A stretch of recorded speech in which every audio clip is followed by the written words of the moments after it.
अस्सलाम वालेकुम वरहमतुल्लाह। दोस्तों, मैं उम्मीद करता हूँ कि आप सब बखैर होंगे। दोस्तों, आज मैं इस वीडियो में एक ऐसा वाक़या बताने जा रहा हूँ जिस वाक़ये को सुनकर आपका ईमान ताज़ा हो जाएगा। बस वीडियो को शुरू करने से पहले आपसे एक छोटी सी दरखास्त है कि वीडियो को लाइक, शेयर और अगर चैनल को अभी तक सब्सक्राइब नहीं किए हैं तो चैनल को सब्सक्राइब जरूर कर लें, बड़ी मेहरबानी होगी। जज़ाकुमुल्लाहु खैरा। दोस्तों, बनी इसराइल में एक औरत रहती थी जो बहुत बदकार थी। खुदा ने उसको हुस्न जमाल से इतना ज्यादा नवाज रखा था और वो बदकार भी बहुत हद दर्जे की थी। पूरी बस्ती के साथ उसके ताल्लुकात थे। वो इतना मालदार हो गई थी कि उसने अपने लिए बड़ा महल बना लिया और एक तख्त भी बनवाया और बन सवर कर मलिका की तरह तख्त पर बैठती थी और उसके साथ गलत ताल्लुक रखने वाले पूरे शहर के सरदार लोग उसके तख्त के सामने बैठे हुए रहते थे और उसकी जिंदगी ऐसे ही गुजर रही थी। एक मर्तबा का वाकया है कि वो अपने महल का दरवाजा खोलकर तख्त पर बैठी हुई थी कि करीब किसी एक बस्ती का नौजवान गुजरा जो नेक था, इबादत गुजार था और वो उस महल के करीब से गुजरा और गुजरते हुए अचानक उस नौजवान की निगाह उस औरत पर पड़ गई। उस नेक इंसान को उस औरत से बहुत ज्यादा मोहब्बत हो गई। घर तो चला गया मगर उसका दिल ध्यान उस बदकार औरत के तरफ भटकता रहता था। फिर वो मुराक़बे में, जिक्र में, तस्बीहात में, तिलावत में जब बैठता तो उसका दिल ही नहीं लगता। उसने रोजे भी रखे लेकिन ख्याल न निकला। उसने अपने आप को तकलीफ भी पहुंचाई और कई कई दिन उस शख्स ने अपने आप को भूखा प्यासा रखा मगर दिल से ख्याल न निकला।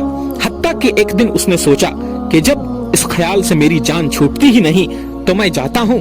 चुनांच उसके पास जो थोड़ा बहुत सामान था उसने उसको बेचा और उसने इतने पैसे तैयार किए जितने से वो बदकार औरत अपने पास आने की इजाजत देती थी। वो उस औरत के पास आया और उसको पैसे देकर उसके पास चारपाई पर बैठ गया, बातचीत करने लगा। अचानक बातचीत करने के दौरान उसके दिल में ख्याल आया कि मैंने नेकोकारी के इतने साल गुजारे हैं, आज मेरे अल्लाह मुझे इस गैर महरम के साथ बैठते हुए भी देख रहे होंगे। बस ये ख्याल दिल में आया तो अल्लाह का दर्द दिल पर गालिब आ गया और नौजवान कांपना शुरू कर दिया। औरत उससे पूछती है, तुम कांप क्यों रहे हो?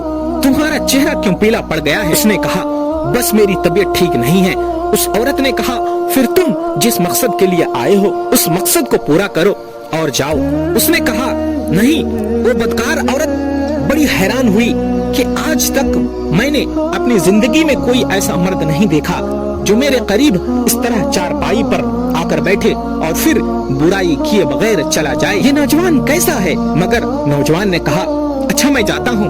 उसने कहा, तुम कौन हो, क्या हो, कहाँ से आए हो? उसने बताया कि मैं अल्लाह का बंदा हूँ और फला बस्ती से आया हूँ और मेरे दिल में ये ख्याल आ रहा है कि मैंने इतने उम्र मुसल्ले पर बैठकर गुजार दी, आज मेरा अल्लाह मुझे तुम्हारे साथ यहाँ बैठे हुए देख रहा होगा। बस उसके बाद नौजवान की आंखों में आंसू आ गए और वो चल पड़ा। अब वो चला तो गया। वो बदकार औरत सोचने लगी और कहने लगी कि ये कुंवारा नौजवान इतना अल्लाह से डरता है जबकि उसने गुनाह भी नहीं किया और मैं तो सारा दिन और सारी रात गुनाहों का मुर्तकिब होने वाली हूँ। मैं तो खुदा से डरती भी नहीं हूँ। उसके दिल में शर्मिंदगी पैदा हो गई और अपने बदकारी पर नदामत होने लगी और सोचने लगी, मैं करूँ तो क्या करूँ? दिल में ख्याल आया कि अच्छा चलती हूँ और हजरत मूसा अलैहिस्सलाम से पूछती हूँ कि क्या मेरे लिए भी तौबा की कोई सूरत बनती है। वो अपने घर से निकल खड़ी हुई। अब उसको बस्ती का एक एक फर्द पहचानता था, जानता था, क्योंकि वो ऐसी नामी गिरामी औरत थी जिसकी शोहरत पूरे शहर में थी। वो चली और जाकर हजरत मूसा अलैहिस्सलाम को देख रही है कि हजरत मूसा अलैहिस्सलाम लोगों को नसीहत कर रहे हैं। उस बदकार औरत ने किसी आदमी के जरिए पैगाम भेजा कि हजरत मूसा अलैहिस्सलाम से जाकर कहो कि मैं आपसे मिलना चाहती हूँ। अब जिसको पैगाम दिया वो शख्स बड़ा बेवकूफ था। वैसे ही कुछ पैगाम पहुँचाने वाले बड़े बेवकूफ किस्म के इंसान होते हैं जिसको पैगाम पहुंचाने का बिल्कुल ढंग और तरीका नहीं होता है। उस खुदा के बंदे ने जाकर सबके सामने ये कहा कि हजरत मूसा अलैहिस्सलाम आपसे फला औरत मिलने आई है। हजरत मूसा अलैहिस्सलाम ने नाम सुना तो आपको बहुत जलाल और गुस्सा आया कि लोग क्या सोचेंगे, ऐसी औरत उनसे मिलने क्यों आई है, उनका क्या ताल्लुक है। حضرت موسیٰ علیہ السلام نے غصے میں کہہ دیا اس عورت سے کہو کہ چلی جائے، میں اس سے ملنا نہیں چاہتا۔ اس بیوقوف نے کہا میں حضرت موسیٰ علیہ السلام کے پاس گیا اور ان سے بتایا تو حضرت موسیٰ علیہ السلام بڑا ناراض ہوئے اور وہ بڑا خفا ہوئے اور کہا کہ جاؤ اس عورت سے کہو کہ میں ملنا نہیں چاہتا اور وہ یہاں سے چلی جائے۔ وہ ڈر گئی، اس نے کہا کہ میری بدکاریاں ایسی ہے کہ اللہ مجھ سے پہلے ہی ناراض تھے، اب اللہ کے نبی بھی مجھ سے بات نہیں کرنا چاہتے، میرے لیے تو دنیا میں اب کوئی ٹھکانہ نہیں۔ بڑی اداس ہو کر وہاں سے واپس آئی اور اسے سمجھ نہیں آ رہی تھی کہ وہ کیا کرے۔ اب وہ حیران تھی کہ اللہ کے نبی مجھ سے بات کرنا گوارا نہ کیے، اتنی گری ہوئی چیز ہوں میں، وہ بات تک نہیں کیے۔ چنانچہ وہ گھر آئی اور اس نے گھر کی کنڈلی لگائی۔ اس نے کسی اپنے بڑے سے سنا تھا کہ بندہ جب اپنے رب کو منانا چاہے تو اس کو چاہیے کہ وہ اس کے سامنے سجدہ کرے۔ چنانچہ وہ سجدے میں گر جاتی ہے اور کہنے لگتی ہے میرے خدا تیرے سامنے میں جھک گئی ہوں، تیرے سوا میرا کوئی نہیں ہے میرے خدا۔ پھر اللہ شان دیکھی اور اللہ کا کیا کرشمہ ہوتا ہے۔ دوستو اس نے کسی طرح اپنی رات تو گزاری کہ میں عورت ذات ہوں اکیلی۔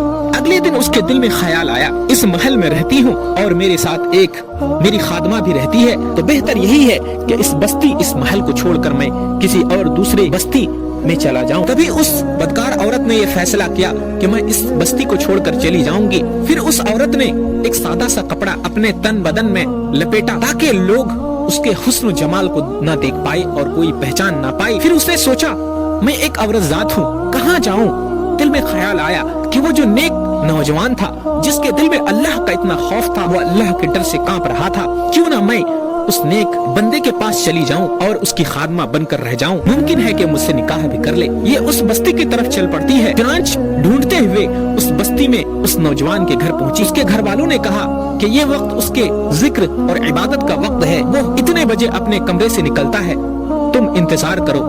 چنانچہ اس عورت نے کہا بہت اچھی بات ہے، میں یہاں باہر انتظار کر رہی ہوں۔ جب وہ انتظار کر رہی تھی تبھی اچانک نوجوان دروازہ کھولا اور اس کی نظر اس عورت پر پڑی، یہ سامنے بیٹھی ہوئی تھی۔ جب نوجوان نے اس عورت کا چہرہ دیکھا تو اس کو اپنا وقت یاد آ گیا۔ وہ کون سا وقت تھا کہ جب میں اپنے مسلح کو چھوڑ کر اس کے چارپائی پر جا بیٹھا تھا۔ تو اس نوجوان کے دل پر یہ خوف طاری ہو گیا اور سوچنے لگا کہ یہ عورت میرا ایمان خراب کرنے تو نہیں آئی ہے، میں نے تو اتنی مشکل سے اس کا تصور ذہن سے نکالا تھا۔ تو نوجوان پر اتنا خوف طاری ہوا کہ وہ وہیں گر پڑا اور اس کی جان نکل گئی۔ اب اس کی وفات پر گھر والے بڑے رنجیدہ اور اس بدکار عورت پر بڑے غم کے بادل چھا گئے تھے۔ خیر، اور اس بدکار عورت نے کہا کہ میری نیت یہ تھی، تو ان کے گھر والوں نے کہا کہ اب وہ تو نہیں ہے لیکن اس کا ایک بھائی ہے، اگر تم مناسب سمجھو تو ہم اس سے بات کرتے ہیں، اگر وہ تمہارے ساتھ نکاح کر لے۔ اس بدکار عورت نے کہا ٹھیک ہے۔ جب بھائی سے پتہ کیا تو اس نے کہا ٹھیک ہے، اگر یہ عورت پہلے بدکار عورت تھی اب توبہ کی نیت کر چکی ہے تو میں اس کو اپنے نکاح میں قبول کر لوں گا۔ چنانچہ اس عورت کا اس کے بھائی کے ساتھ نکاح ہوا اور اس عورت کو اللہ تبارک و تعالیٰ نے 7 بیٹے عطا فرمائے اور 7 بیٹے بنی اسرائیل کے اولیاء میں سے گزرے ہیں۔ ایسی بدکار عورت بھی اگر توبہ کرتی ہے تو اللہ تعالیٰ اسے 7 ولیوں کی ماں بنا دیتے ہیں۔ یا اللہ، اے اللہ تیرا یہ ایسا کرشمہ۔ دوستو پھر کسی دن ایک نئی انٹرسٹنگ ایپیسوڈ کے ساتھ حاضر ہوں گے، تب تک کے لیے اجازت دیں۔ السلام علیکم ورحمۃ اللہ وبرکاتہ۔